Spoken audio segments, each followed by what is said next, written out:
Hello, this is Tiara, Hello, this is Ali. and this is the Goddess Vibration Podcast.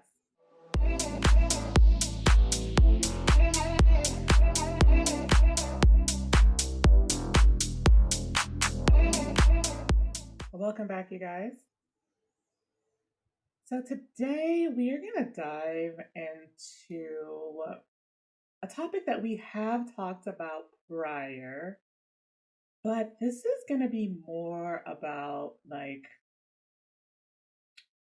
the entry level or the beginning phases of spirituality or the spiritual awakening and what that can look like and feel like because I feel like we're in a space right now, just, generally speaking, and on the planet, where a lot of people are starting to awaken.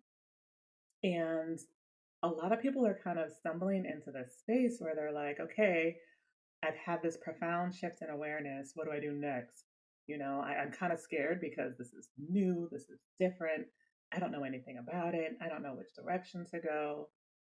So I'm hoping that with this episode, we can talk a little bit about the beginning phases of a spiritual awakening and what it can look like and feel like, and how to navigate through that. Because I'm going to be honest, like when I first started my awakening journey, I went seeking information and details, and I just don't quite feel like I got the right information, if that makes sense.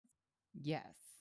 So, my experience is a little different. I don't really relate to this only because I've had multiple spiritual awakenings, and you will have multiple. Like, I don't want our audience to think that it's one spirit, it's one and done. You Yeah. have this spiritual awakening, it's so profound, and guess what? It's over.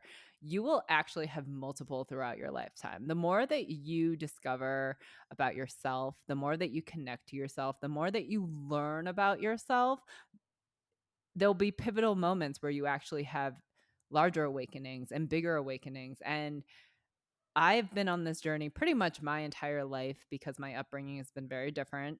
And I, to this day, still have awakenings. I have such profound moments where I'm just like, it all makes sense now. And I still have those. So I go through, this doesn't make sense. What's the point? Where's the lesson?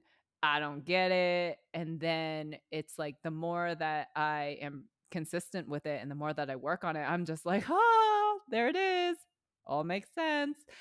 And honestly, it's those moments that make me keep going because there are moments where I'm just like, I don't want to do this anymore. I'm tired. Nothing makes sense. I don't even know what I'm doing this for anymore. And so when it does start to make sense, that's what makes you keep going because you get excited and you're just like, that's why that happened. That's why I needed to go through that. Okay, I get it. But no, I mean, I still struggle with it to this day where I'm just like, I don't know why I'm doing this anymore. I don't want to do this anymore. Like, I quit and something inside of me just keeps me going. Same. Something inside of me keeps me going too. And I don't know what it is. I don't know why. I've had, just like Ali, multiple times where I'm just like, this is crazy. Nothing makes sense. I don't know why I'm doing this. I'm not getting anywhere. I am tired. Like, my hair is falling out. I'm stressed. And for some reason, like, I just keep trucking forward. I guess ultimately just hoping for a different outcome and hoping for something different and kind of sensing and knowing that there is a better path for me and something beautiful out there for me somewhere. So, when I have had multiple awakenings as well, but I think what's quite different from Ali's journey is that I had one pivotal, profound overnight shift in awareness. And it's really difficult to put it into words what it was like. And I will say that it was actually a very beautiful experience, initially. Like it was just this shift in awareness. And it was just like I felt this very connected, loving feeling and sense of needing to find out who I really was and what my true journey was meant to be. And I was seeing angel numbers and I felt lights and I don't know. It was just, it was quite nice and it was very beautiful. And once I had that experience and that new awareness, I was like, all right, well, what do I do with this? Where do I go with this? Some aspects of me knew, like just intuitively and instinctually, that I had had an awakening. I don't know how I knew that, but I knew that. And so I was like, okay, well, perhaps the next phase is to figure out who I truly am. Like, who am I as a person? And what am I meant for in this life? And I remember explicitly like recognizing and understanding that my awakening was triggered by a divine counterpart connection or a twin soul connection because it was the type of thing where we had interacted energetically and then somehow that triggered this expanse and awareness on my end and on my part. And it actually preceded a dream, which is another episode. But I had a dream, I had this profound shift.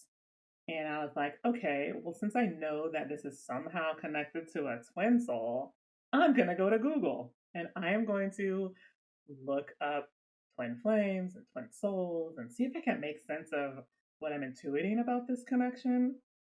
And that's essentially what I did. Like, I spent a lot of time on Google reading through Reddit and Quora about the twin soul connection, or, they call it twin flame for the most part, and like what it means and how this other person is an extension of you, and you guys both need to do the healing work if you want union. And I do just want to preface this by saying that when it comes to twin flame and twin soul information, there is a ton, and I mean a ton of misinformation and disinformation on the internet. Like, there's just so much. So it's just, another reason why we're having this episode is to sort of provide a little bit more guidance for some of the people who are early in their journeys when it comes to where they go to get information, because this is sort of where I started to get caught in some of the wrong information, but because I didn't know any better and I just wanted like to understand what I was experiencing and going through, like I virtually latched on to everything. Like almost everything that I found about twin flames and what the journey means and what you're supposed to do to ground your union. Like I latched onto everything. And like all of it. And I remember even getting involved in a thread, or not a thread, a Facebook group that was specifically for twin flames. And the moderators in there had this specific philosophy. And the philosophy was that when it comes to your twin flame, the focus isn't union. It's not about union. It's not about trying to be with that person. It's about seeking and discovering what the lessons are and what this person is mirroring to you, and then you go find someone else.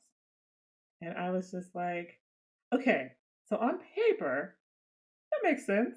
Like, I'm in a situation or a connection where we're both married, so it's not like we can be together anyway.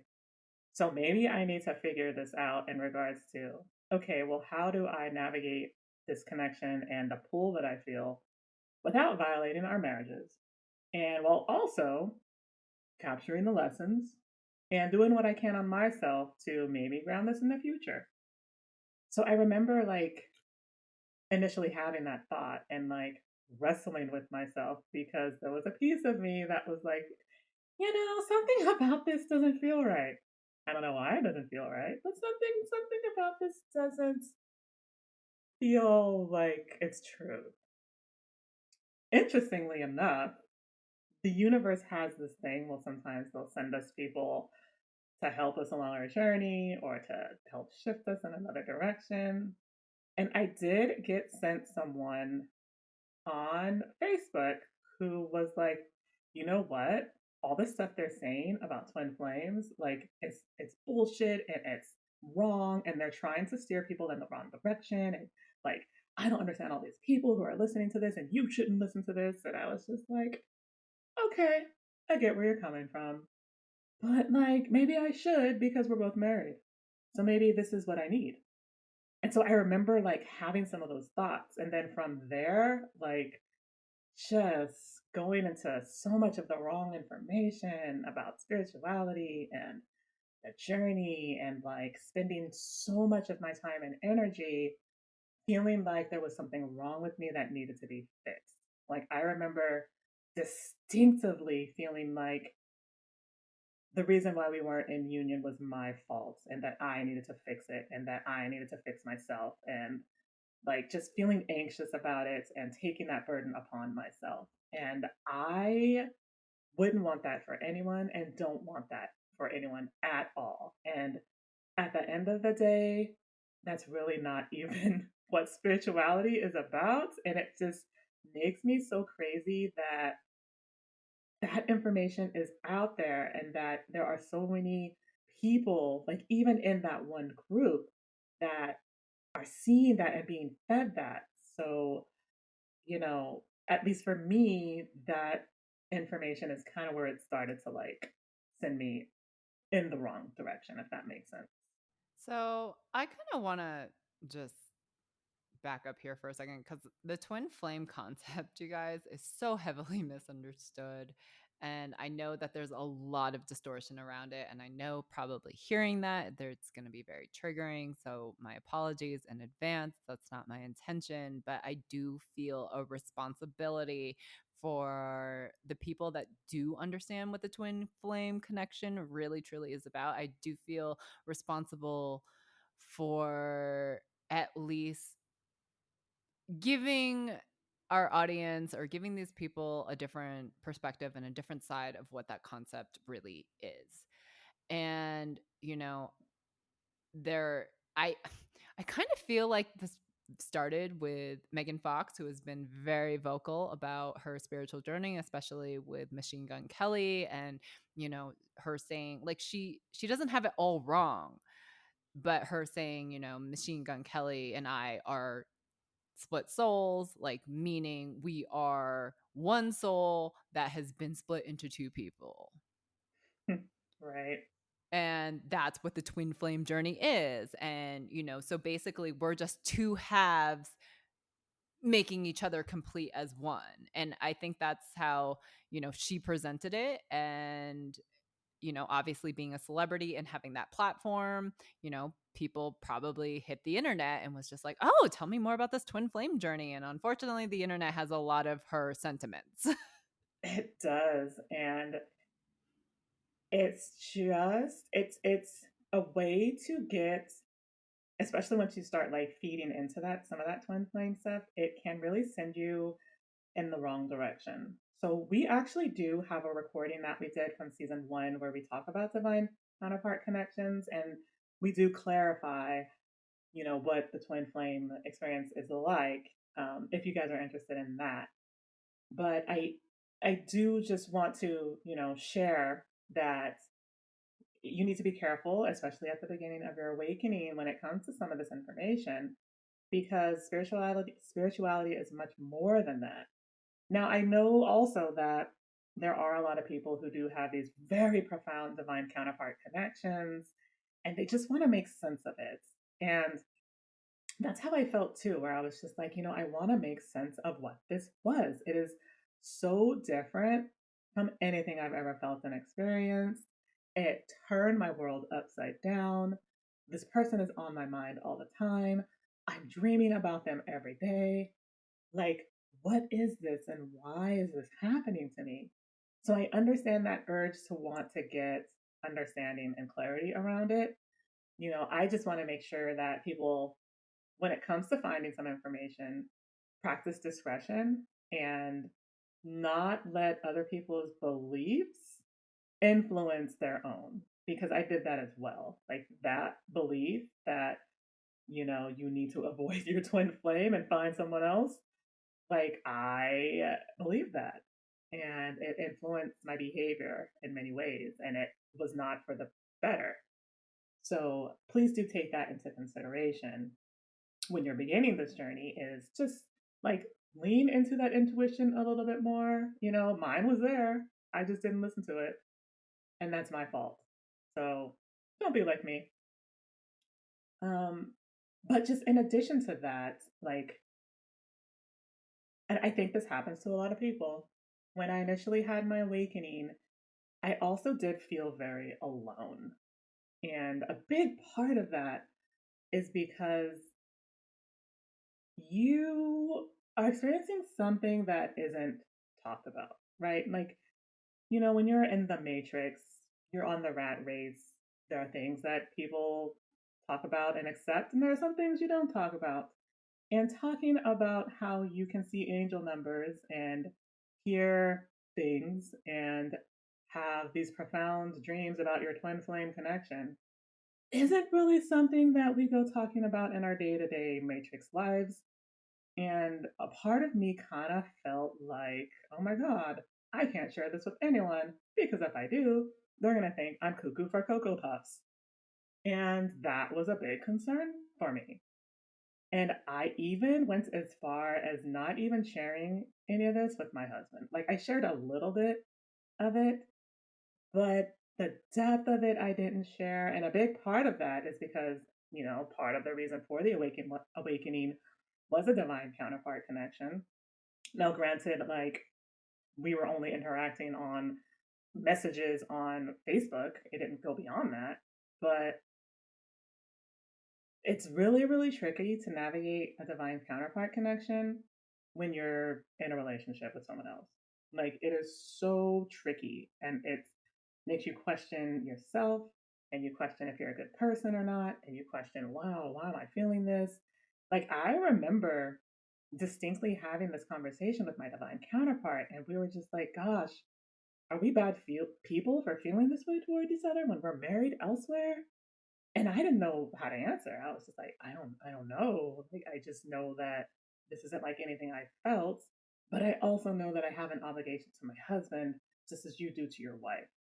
So we never crossed that line. We never even explored the connection. It was just something that was just always there, and I did my best to extract the lessons for it on my end, as I hope he did on his end.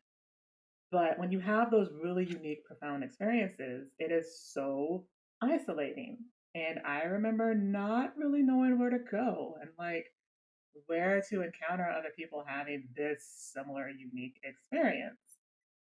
So I just kind of went online and I went into different spaces and in different directions. And I remember stumbling across a couple healers and did get a couple readings here and there, but they never really got into the core of some of the deeper healing that I needed to do.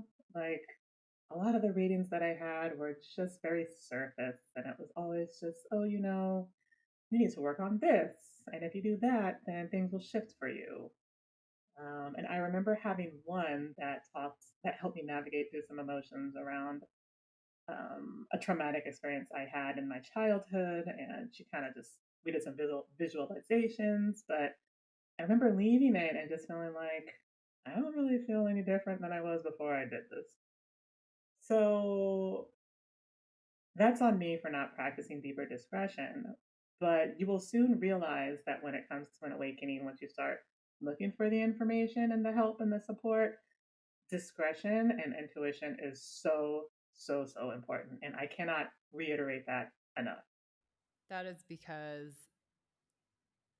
Tiara and I, at some point, we aligned and, we were individually working with our spirit teams, but weirdly working together with our spirit teams. It was a very interesting dynamic. And it was really through my spirit team that not only taught me a lot, but also had to kind of steer Tiara into a completely different direction. And she's like, what is all this? And I don't like it. And it's making me feel uncomfortable. Oh, yes, yes. And, you know, in another episode, we talked about how oftentimes it's really easy to get steered in the wrong direction, especially when you're seeking information online. Now, I don't know why it's like this. I don't know why the internet is so rife with misinformation and disinformation around spirituality and what it takes to heal and ascend. But gosh, I would probably say close to 90% or more of the information on the internet when it comes to spirituality is so distorted or it's just outright wrong. So I got caught up in the whole love and lights healing, which you've heard it sometimes referred to as the false ascension matrix, where you do the love and light surface healing and you are encouraged to do that, but you're also told that this is the path forward and that if you just keep doing that, that you're ascending and healing. And I believe that. I believed it 100%.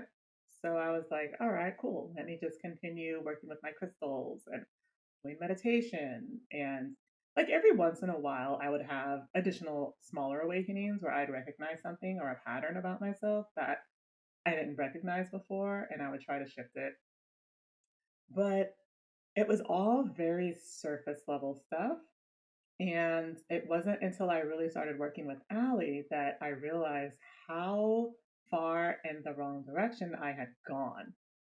And that in and of itself is very jarring because you put so much time and effort and energy into what you think is healing only to And be money. told, and money, only to be told that you haven't done enough of anything at all. And not only is that jarring, but it's also very discouraging to the point where Oh, I was yeah. just like, yo, I don't know if this spirituality stuff is for me. I don't get why the work I'm putting in hasn't been work. Like, what do you mean? This doesn't make sense to me. Like, I had to like wrestle with myself again in regards to really listening to, what they were saying. I call them the guides. Um, what they were saying in regards to what I really needed to do to shift. And that in of itself was also an additional process because that's when I was introduced to shadow work for the first time, which, by the way, is not talked about enough in some of these online spaces. I don't know why that component of the spiritual journey gets discarded, but even when I was working with healers that I had paid to work with and given money to, I even remember doing like an entire program with a spiritualist. Nothing around shadow work was ever mentioned, and nothing around that deeper aspects of healing was ever mentioned. And so it was just such a wake up call in regards to how easy it is to get steered in the wrong direction when we're going online trying to find answers. So we did create a space with some of this information in mind that we've talked about before called the Higher Vibe Tribe, where we kind of know what can happen when you navigate online spirituality without that second set of eyes to help navigate you along the way. And the Higher Vibe Tribe is meant to be that second set of eyes for you.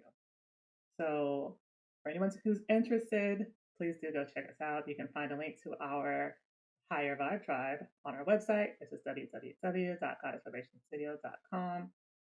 But on this journey, especially when you're in the beginning of your awakening, it is so, so, so important to have that discretion, use it and listen to it, and to find a supportive group or community that can help you. Because I spent a lot of time doing it by myself and trying to do it by myself. A lot of that was egoic because I'm hyper independent. But at the end of the day, it really didn't get me anywhere. And so it that also goes to show how important it is to have someone else by your side or a community by your side when it comes to this kind of work.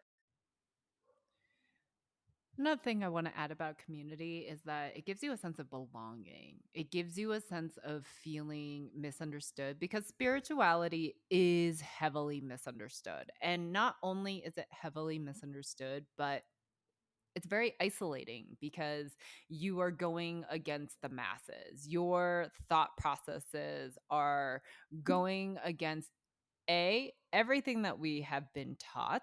since we were born.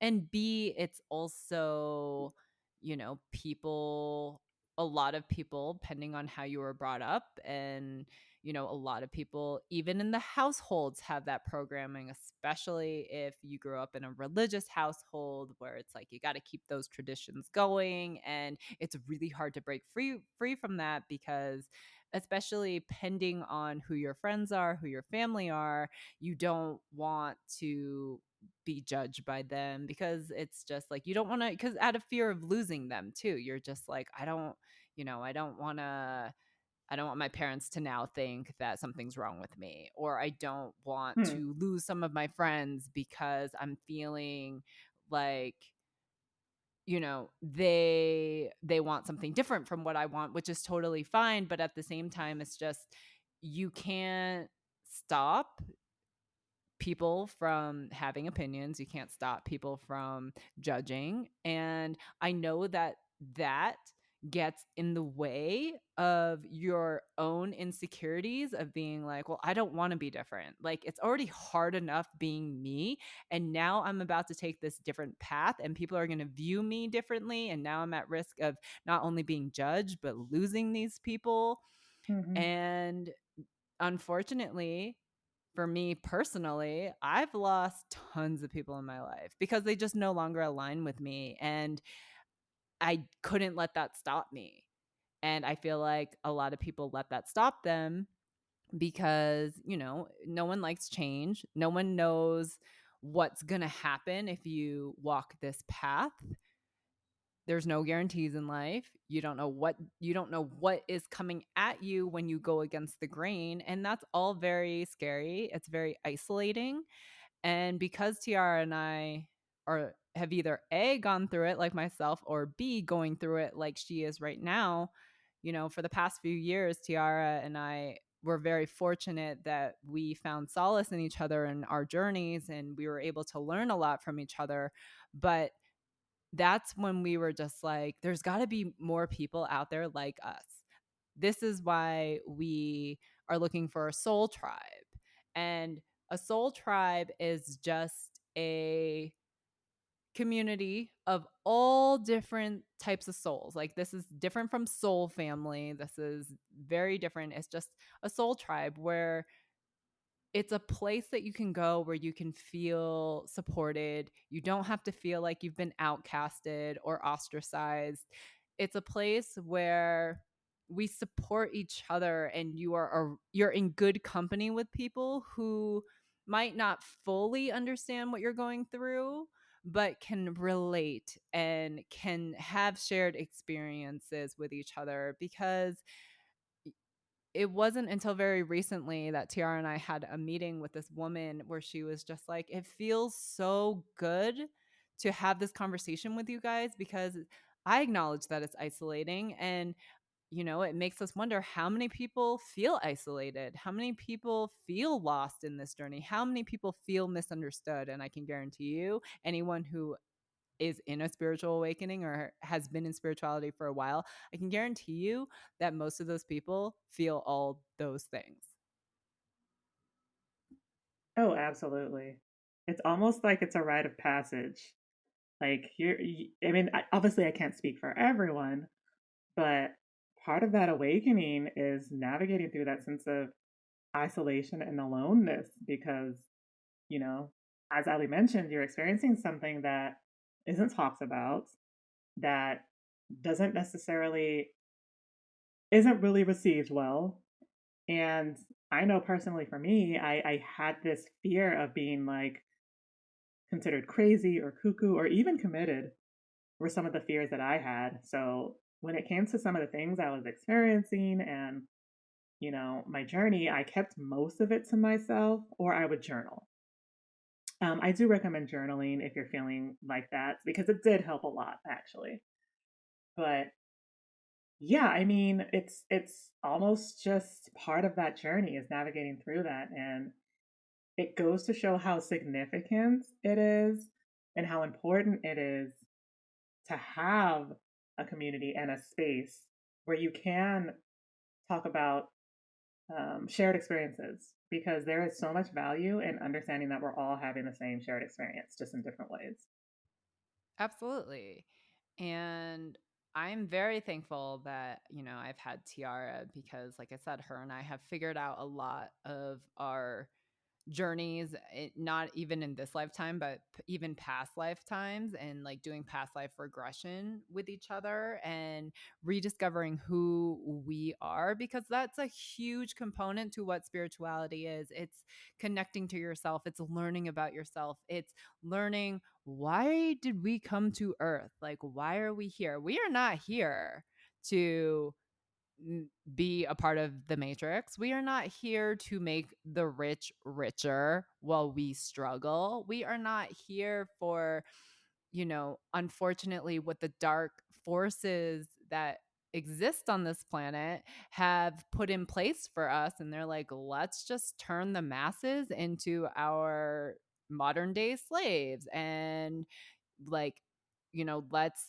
develop this school system where we teach them how to survive in the workplace. Like, school is there to make workers. Like, they are not there to teach us really about life, why we're here. I find it really interesting if you look at the parallels of the things that the governments do and the people of power do to keep us completely suppressed from discovering our true nature and who we are as people. Like, this whole thing that Tiara and I both learned, because I didn't know Tiara when I was a kid, but I we have talked about it where, they teach us drugs are bad. And I'm not saying there are drugs that are bad. I'm not saying all drugs are healthy and good. And I'm not a drug advocate in any way, shape, or form. But I do believe that there is a value in psychedelics. And I find it very interesting that the government has basically banned all these drugs and called them illicit. And if you're caught with them, then you get in trouble and all that stuff. So it's just really interesting. Like, in school, they don't teach you how to live, they don't teach you about money. Because if you knew how money worked, then guess what?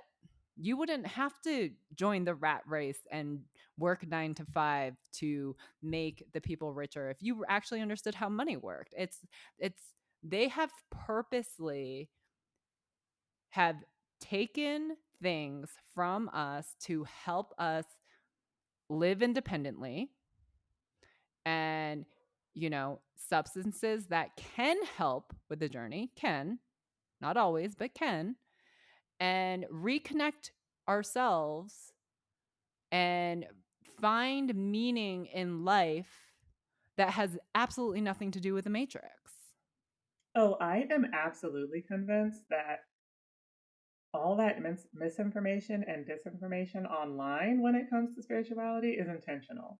Like, it's almost like it's designed to not only send people into one specific direction that is incomplete, but also to send people into states of comfort and complacency.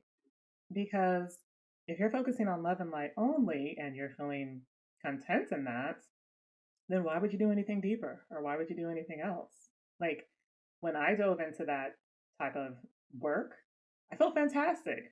Like, I felt so, so good. And I was just like, oh my gosh, I'm ascending and it just feels great. And I have not felt this great in so long. And, this is just fabulous. And so, like, I didn't see any need to do anything else. Like, I didn't see any need to do like the shadow work or the deeper introspective stuff.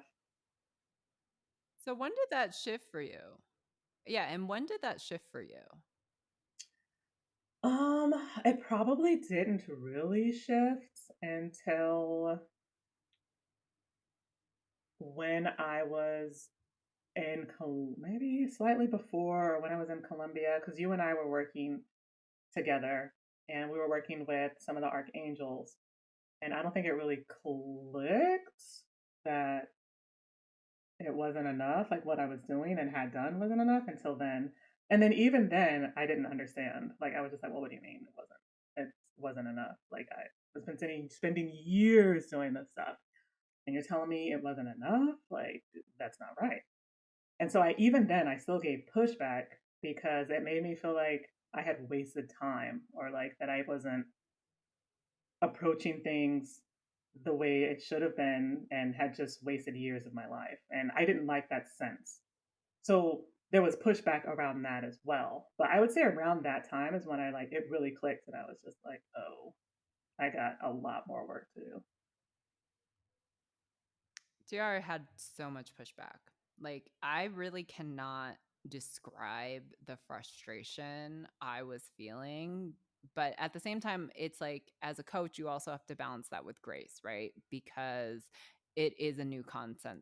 It is a new concept. And it, I basically started with explaining to her that even though you have focused on all of this love and light, and love and light is part of spirituality. I don't want our audience to think that it's not part of spirituality. It absolutely is.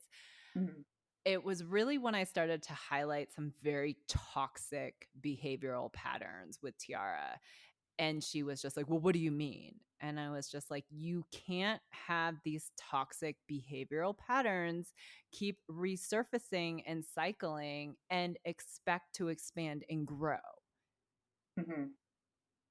And that is something that a lot of, the false ascension matrix discards and dismisses. Like there isn't that focus and emphasis on negative behavioral patterns, where those come from, how those need to be changed, how the brain needs to be rewired, and new neural pathways need to be developed and formed, and old ways of thinking and behaving need to be shifted.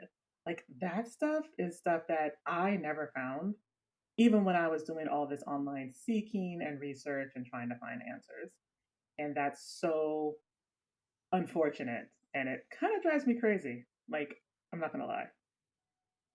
Well, rightfully so, because I mean, if you want to discover more about who you are, it's the first thing that you're going to do is look up the internet. Like, I'm pretty sure probably the top hit is what is an awakening? Right. That and twin flame stuff. Right. And so you Google like what is an awakening, and it will tell you like an awakening basically is you start to perceive things differently than what is your actual reality. And it's like, okay, so what do I do with that information? Where do I go next? Hmm. And a lot of people do gravitate towards the twin flame thing because I get it. It's like, who doesn't want to be in union with their divine masculine or their twin flame or their divine counterpart? Like, who doesn't want that? Of course, you want that. It's like you're connecting with this person that makes you feel understood. You're connecting with this person that makes you feel very blissful and makes you feel like, okay, like I found my person, and that person gets me, and it's effortless, and I mean that's fantastic. But at the same time, there's all these things on the internet, like lists of like, oh, this is how you know you met your twin flame. And if you so you read through the list, and if you're like, oh, I feel all those things, that person must be my twin flame. It's just your mind. It's like the information that you find online. It's like if those lists check, and if you can check off those boxes with the person that you're in that scenario with right now, it's just like, that person's my twin flame. I found it. This is my forever person. And then if that relationship falls apart, which most of them do, it's like, wait a second, that was my twin flame. Like, what's going on? Right. Right. And there's another component of it where people feel like because this person is my quote unquote twin flame, I need to figure out how to make her work at all costs. And that is so destructive and it is so toxic. And I've seen what that can do to people. And it's just another example of how the information out there cannot all be trusted. Now, that doesn't mean that you have to discard your twin flame entirely. I had a twin flame, I call it twin soul. That's just the term I use, is because we're a little unique in that regard.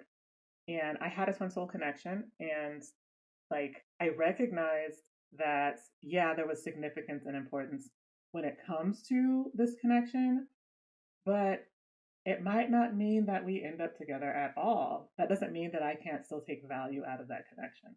And that's okay.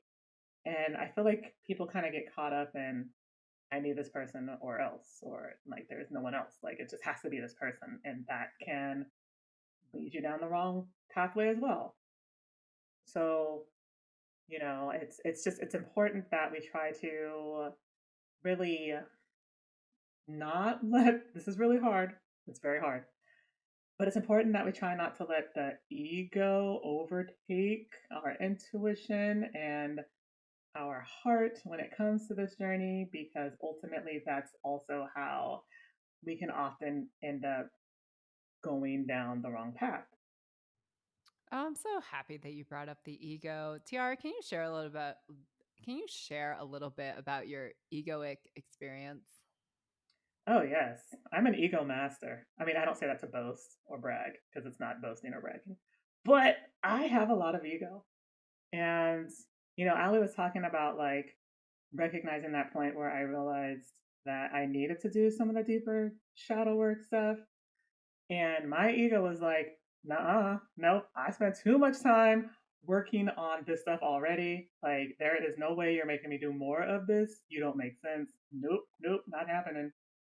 And I've done a lot of wrestling with things, but I also had to wrestle with my ego because it was almost like my ego was telling me, if you go down this path of the shadow work, it could be dark and ugly and you might not survive.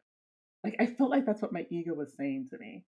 Like almost like you need to be very careful with it, or you need to take your time with it or ease into it slowly, or just a lot of warnings around shadow work. And I consciously knew that there was a lot of shadow there, and I knew that there was a lot to work through. Like I intuitively knew that. And there was a part of me that was like, okay, well, I do want to go into this and I'm curious to know what's there, but I feel like this needs to be a balanced approach in some way. So, like, I had that awareness, but I also feel like sometimes there was just my ego having this thing about being all bent out of shape because I spent so much time doing work already and feeling like I need to do more work and, blah, that's some BS, blah. So it was like I had to navigate through all of that to get to a place where I was like, rewiring the brain is a thing. It's important to do. And yeah, I need to look at how I need to go about that. So that in and of itself, like wrestling with the ego and trying to set it aside, especially because I have such a very strong willed ego, was a lot of work. And it still to this day takes a lot of energy. Like, maybe I'm unique in that regard. I'm not quite sure, but it does require tons of energy to overcome some of those egoic thoughts and beliefs that I've carried. So, like, we all have ego and it all affects us. It affects us all in different ways. I just think it's important that when we go into some of that stuff and even the shadow work, that we recognize that our ego is going to try to tell us things that are going to hinder us and keep us from moving forward. And you have to have the fortitude and the strength to not only recognize that, but try not to let it stop your forward progression. It's going to happen. Like you're going to stumble and have blocks, and you might even regress in many ways. But the path forward isn't linear. It's full of bumps and ups and downs, and that's normal. And I think another reason why I struggled is because as grateful as I am that Ali gave me grace, I don't think I really gave it to myself the way I should have. I was very, because I was so egoic, I was very achievement driven. And I think part of me beat myself up for letting myself get stuck in that quote unquote false ascension stuff. And so that was another aspect of some of the work I needed to do, was just giving myself grace in that regard. And that took a lot of time. So the ego The biggest thing that I really had to highlight to Tiara about the ego is that the ego, unfortunately, keeps us very narrow minded. And the ego keeps us on a very linear path. And that was one of the things that I had to like nail into Tiara multiple times, where I was just like, all you see is the path ahead of you and how to achieve that. And nothing can deviate in your brain. And you were like, yeah, that's exactly how I feel. And I was like, Tiara, that's the wrong thinking, because spirituality is not linear. You are going to have moments where you make progress, and then you are 1,000% going to have moments where it comes back and you're going to regress. And I can't tell you how many times in my journey that I hit road bumps, especially around some deeper trauma that I was really buried down there. And I brought it to surface and I was like, great, cleared it. Nope, it came back. And it came back maybe 5 or 6 times. And I was just getting annoyed. I was getting frustrated. I was like, why am I doing this anymore? This is ridiculous. Like, no, thank you. I'm done. And I realized that by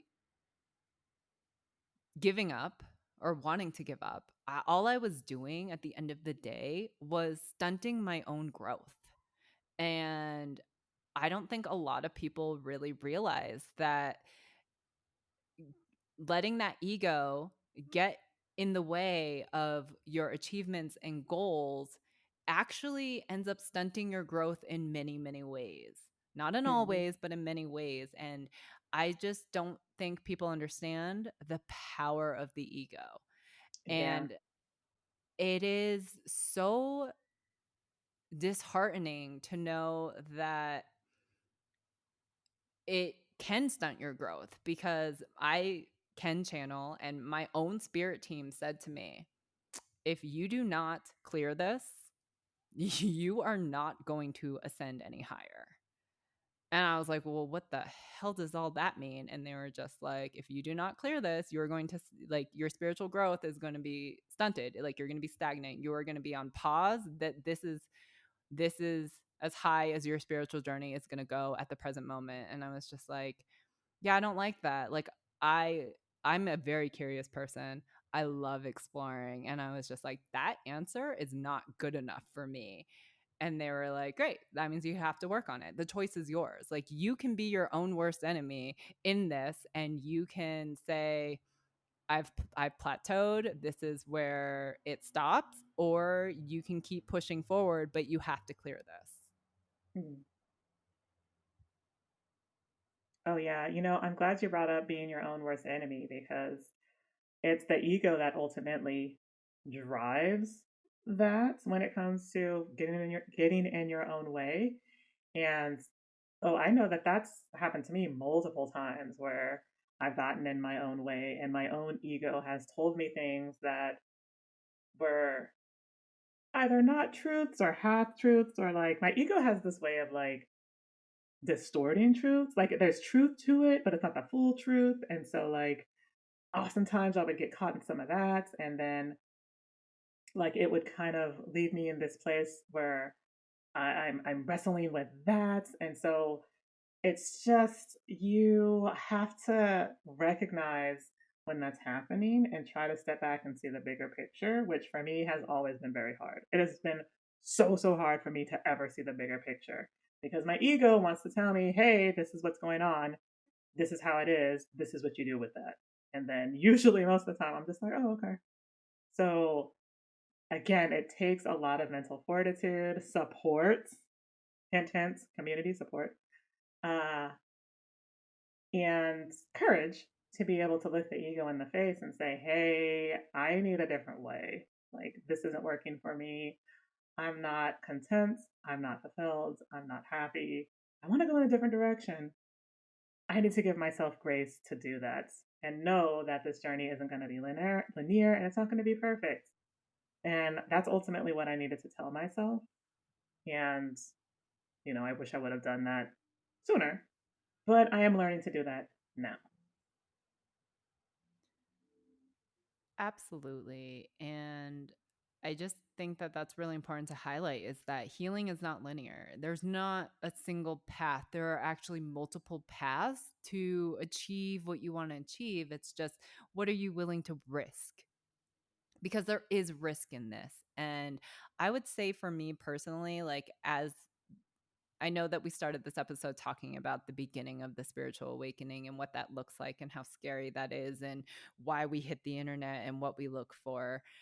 But I will say, like, because I'm more experienced into my journey personally, specifically, I'm just talking about me, not about everyone else, that there are really hard things in this journey that you are going to have to be able to remove that ego. And I can tell you my biggest thing that took years, might I add, was my relationship with money. And Mm, like realizing that in order to really fully commit to my spiritual journey, I had to detach my attachment to money and feeling like I have to have money to survive, that there is no other way to survive, that there is no other way to exist. And my spirit team just kept saying, let go of the money thing. The universe will give you what you need at the time when you need it. Like the universe, you need to trust the process more. And I was like, nope, not gonna trust that process. Like, you guys aren't down here. You guys aren't living my life. You don't have my bills. You don't have my need of survival. Like, you guys get to be up there in the astral on your fluffy little cloud. I don't even know where you guys like live, but like I was just like, nope, not doing it. And I realized that, like, the more that I was attached to my physical reality and things and material and money and this need of survival, I was stunting my growth. And like, I've had a lot of just really interesting realization that I know other people on this journey are struggling with, and I've had to overcome it.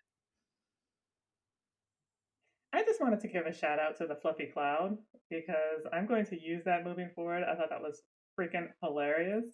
I never envisioned them sitting up there in fluffy clouds, Okay, well, I but mean, I if could you I could totally see it. Well, yeah, I mean, if you've ever seen any freaking movie that depicts gods, it shows them on fluffy clouds.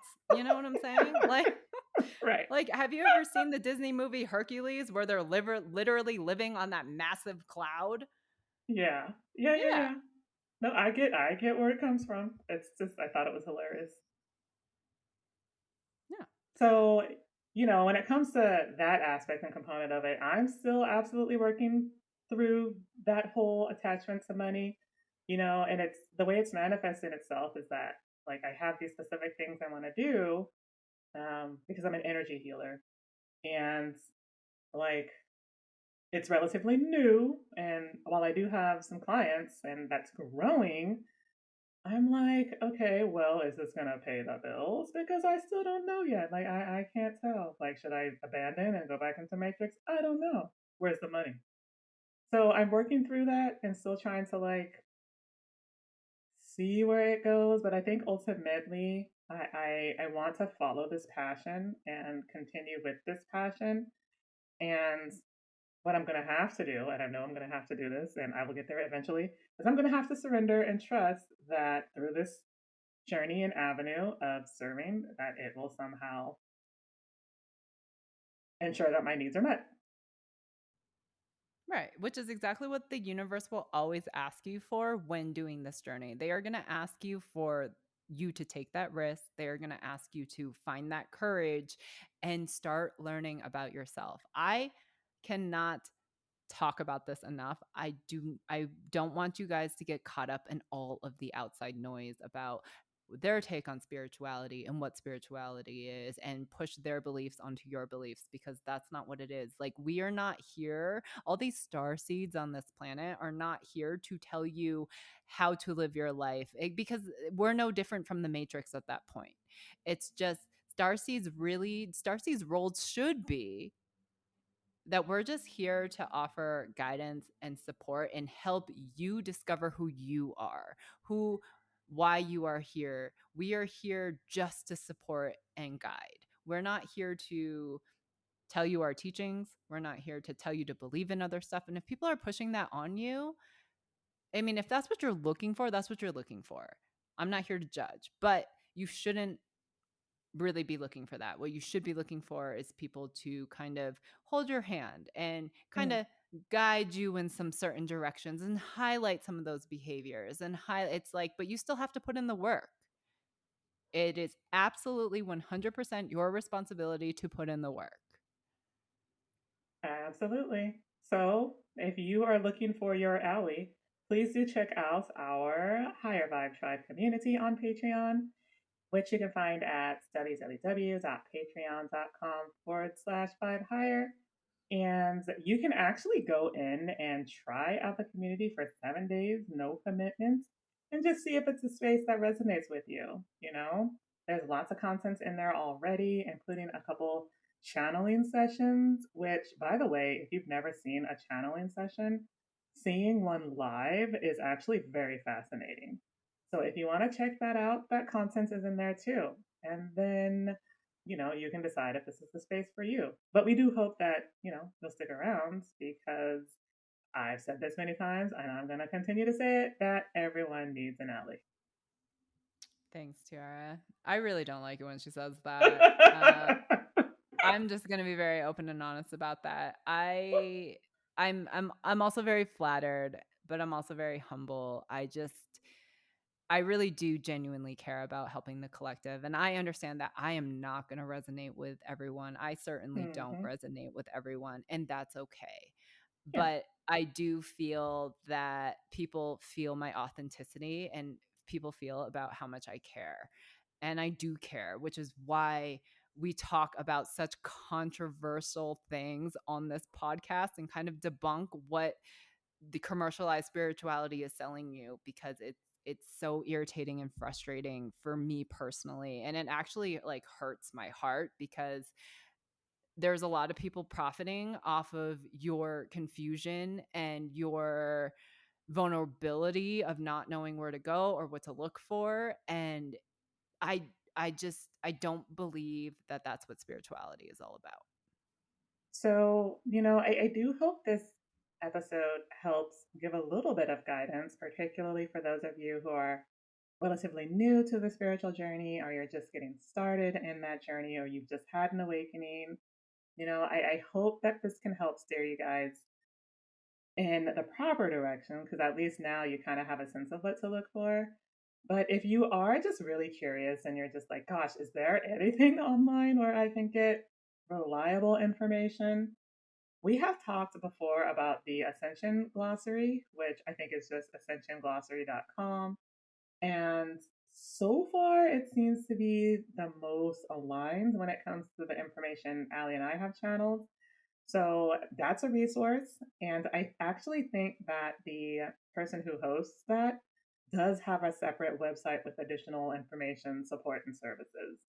So that could be a potential resource if you're just looking for anything online that might be helpful. Yes, please do check us out. And thank you, everyone, for taking the time just to listen to Tiara and I kind of rant about some unpopular opinions. But, We have a lot of those.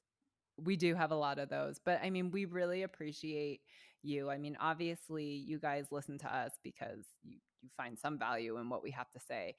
But it is we keep going and we keep doing this because we just feel a called to do it, but b also a responsibility to help those who are genuinely seeking community and help. And that's what keeps us going. So really, like, we just owe a huge thank you to our listeners and people who are willing to tune in and are actually curious about what we have to say. Absolutely. I don't think you guys have any idea how appreciative we are for your support and for your listenership, because we've been doing this for almost 2 years at this point. And so, for those of you guys who have stuck around all that time, oh my God, we love you. Thank you so much. And for those of you who are tuning in for the first time or discovering us, we appreciate you too. And if you do like this podcast, please do leave us a rating on Spotify because we absolutely love that. And share your feedback. Like we're open ears when it comes to future topic ideas, or if there's something that you guys are just curious about, or maybe you're seeing a specific topic area online and you're just like, this doesn't sound right. Maybe they can speak more to that. Like we are open to anything like that. So you can definitely reach out to us, and our information is on our website. Indeed. Well, thank you everyone again, and I hope everyone has a wonderful week. Yes, thank you guys.